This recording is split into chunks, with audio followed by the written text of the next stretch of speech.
Hey everyone, I'm Vaibhavi and I scored 97.4% in my 10th board examinations और मैंने बहुत दिन से कोई वीडियो अपलोड नहीं करी थी। आई गेस 20 डेज़ हो गए, अ मंथ होने वाला है बिकॉज मेरे एग्ज़ाम्स चल रहे थे एंड मतलब मेरे को बिल्कुल भी टाइम नहीं मिल पा रहा था। तो आई डिसाइडेड कि अब वीडियो अपलोड करना चाहिए क्योंकि मेरे पास एक कमेंट भी आया था कि लाइक आपको वीडियो अपलोड करना चाहिए, आपका चैनल ग्रो करेगा। And when I read those comments ना, ऐसे कमेंट आते हैं तो it makes me feel like really motivated. Thank you so much. ठीक है, तो मैंने बहुत दिनों से कोई वीडियो अपलोड नहीं करा था and today I have decided कि आप लोगों के हाफ ईयरली आने वाले हैं एंड सिर्फ 15 दिन मतलब इफ़ वी टेक लाइक कि अगर सितंबर से आपके हाफ ईयरली स्टार्ट हो रहे हैं, सो लेट्स से कि आपके पास अब 15 डेज़ ही बच गए हैं and I am uploading this at night. So हाँ, तो 15 डेज़ बच गए हैं फिर भी। हाँ, अगर आप कल भी देखते हो तो हाँ, तो कैसे सिलेबस कवर करें? 15 डेज़ रह गए हैं, इतना सारा सिलेबस है, किस सब्जेक्ट से शुरू करें? कैसे करें? हिंदी, इंग्लिश, मैथ, साइंस कैसे मतलब कवर होगा ये सब? तो all that details I am gonna share in this video, so stay connected till the end. तो यूटी तो हो ही गए होंगे सबके। तो यूटी में आपका मतलब जैसे भी नंबर आए हैं doesn't matters, the only thing matters कि how you score in the board examinations, that's the only thing matters. ऐसा कुछ भी इंटरनल नंबर नहीं लगते आपके, तो मतलब जैसे स्कूल के एग्ज़ाम्स के कोई भी नंबर नहीं लगते आपके फाइनल रिजल्ट में। बट इसका ये मतलब नहीं है कि that you skip studying till जब तक बोर्ड्स आते हैं। You have to study, you have to prepare yourself, you have to practice कि आप उस लेवल तक पहुँच पाए कि आपके बहुत अच्छी परसेंटेज आए। ठीक है, so first of all UT हो गए होंगे आप सबके।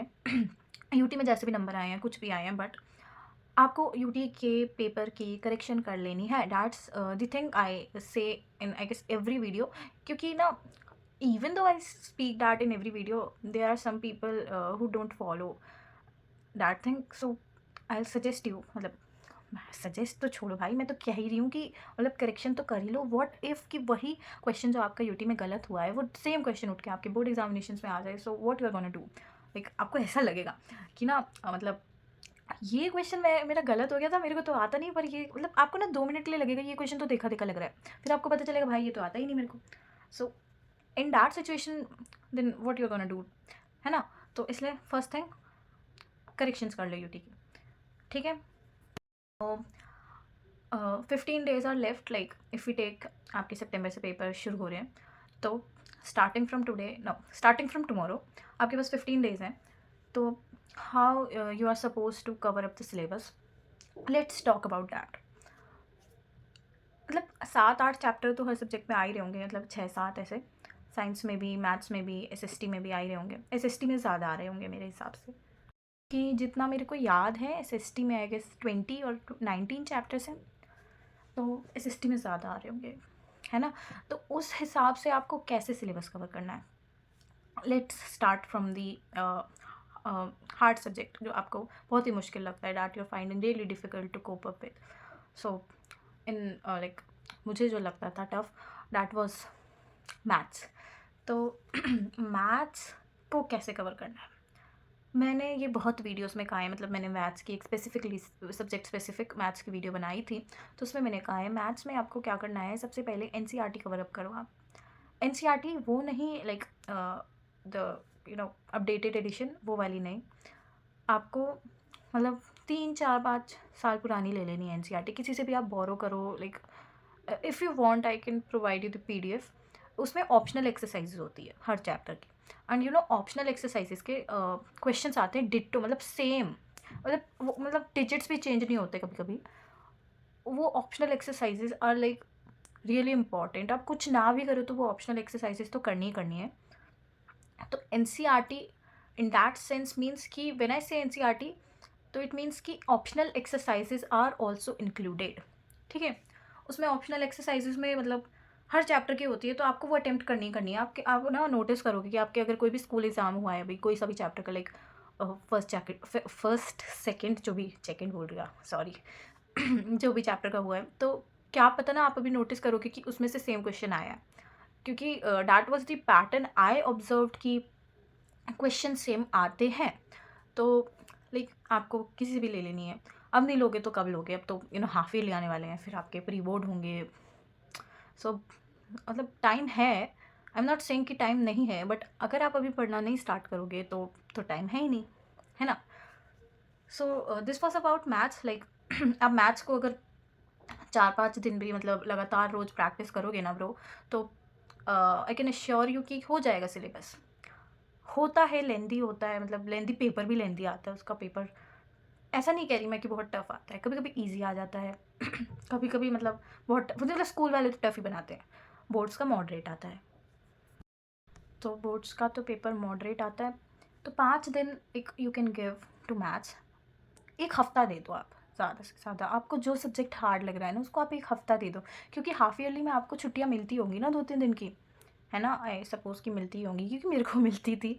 ठीक है, तो एक हफ्ता आप जो भी मतलब अगर आपको साइंस ज़्यादा टफ लगता है, आपको एसएसटी ज़्यादा टफ लगता है, जो भी सब्जेक्ट ज़्यादा टफ लगता है ना, उसको आप पूरा एक वीक भी दे सकते हो। इट्स नॉट लाइक कि बहुत ही कम टाइम बचा है तो मतलब 2-3 दिन में जैसे भी पढ़ रहे हो मतलब उसको ख़त्म कर दो, ऐसे नहीं करना। मैथ्स में आपने क्या किया, सबसे पहले एनसीईआरटी कर ली, that means optional exercises are included. फिर उसके बाद सबसे पहले एनसीईआरटी करो, ठीक है? उसके बाद कोई भी आपके पास जो भी आपके स्कूल वालों ने रेफरेंस बुक लगा रखी हो, या फिर आपके पास खुद की कोई रेफरेंस बुक हो, आरडी हो, आरएस हो, लाइक मेरे पास थी, मेरे स्कूल वालों ने लगा रखी थी एमएल अग्रवाल, तो मैंने वो करा था।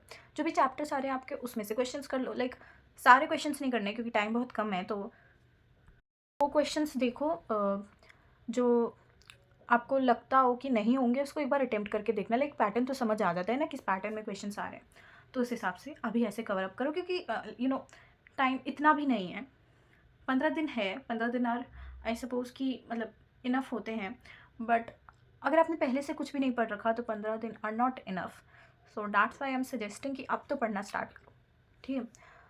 ये रही मैथ्स की बात, मैथ्स के लिए अभी तो इनफ है, ठीक है? उसके बाद let's talk about science. Science की आप कोई वन शॉट देख लो पहले, लाइक प्रशांत किराडिस, बहुत ही अच्छा पढ़ाते हैं वो। तो आप उनकी वीडियो देख लो, उसके बाद चैप्टर रीड कर लो, it is more than enough. Questions लगा लो आप, बैक एक्सरसाइजेस के जो क्वेश्चंस दिए होते हैं, वो एक्टिविटी दे रखी होती है जो बुक में, वो लेट्स नॉट फॉरगेट कि आप उसको स्किप मत करना बिल्कुल भी, उसको एक बार पढ़ लेना, उसमें से भी क्वेश्चंस आते हैं, और आते हैं केमिस्ट्री में तो आते हैं, ठीक है? केमिस्ट्री में तो आते हैं, I remember.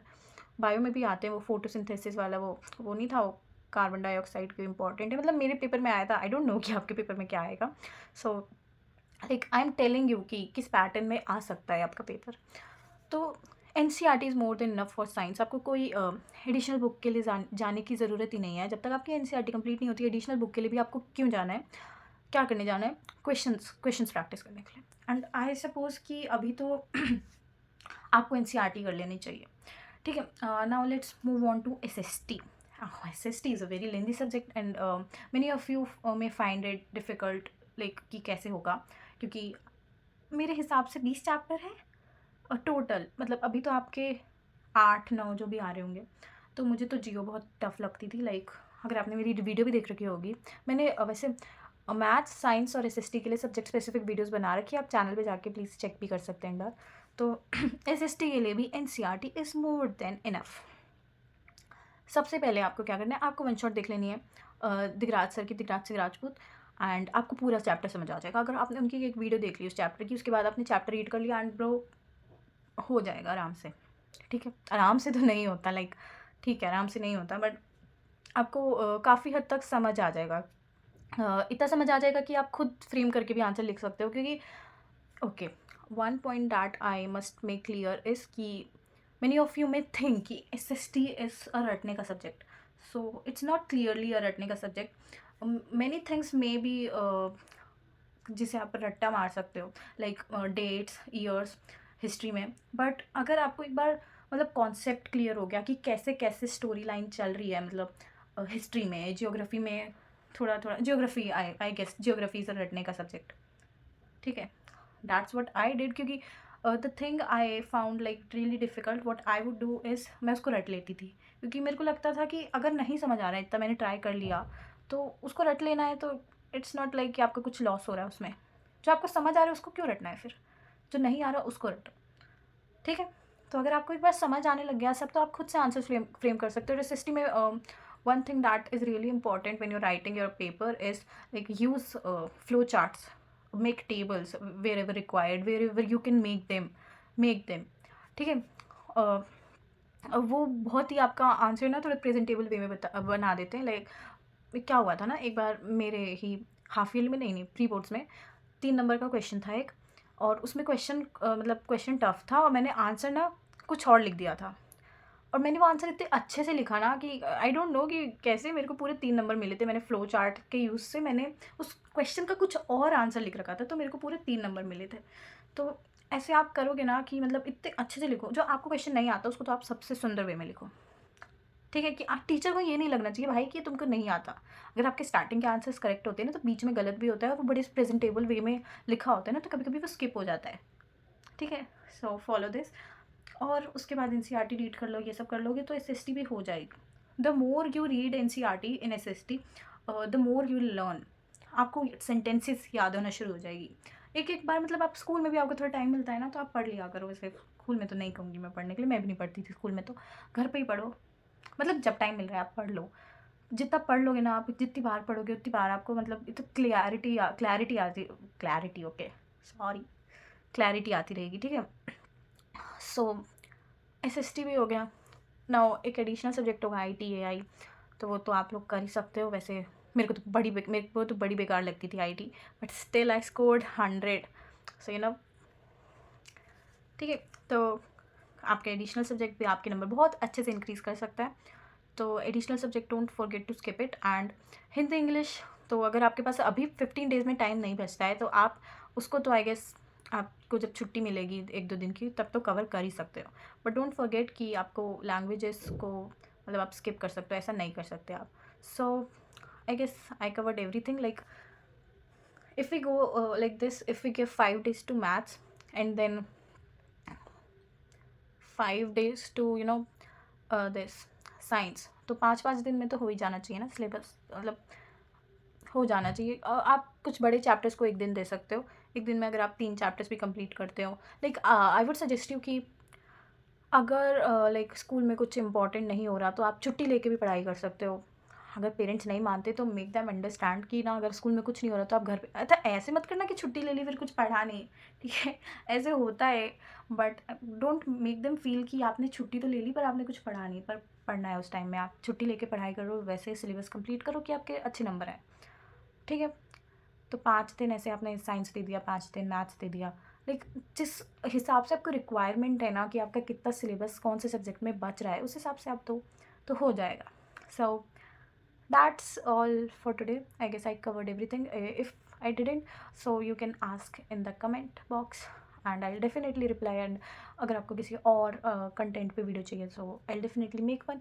So that's all for today. Thank you everyone for watching my video.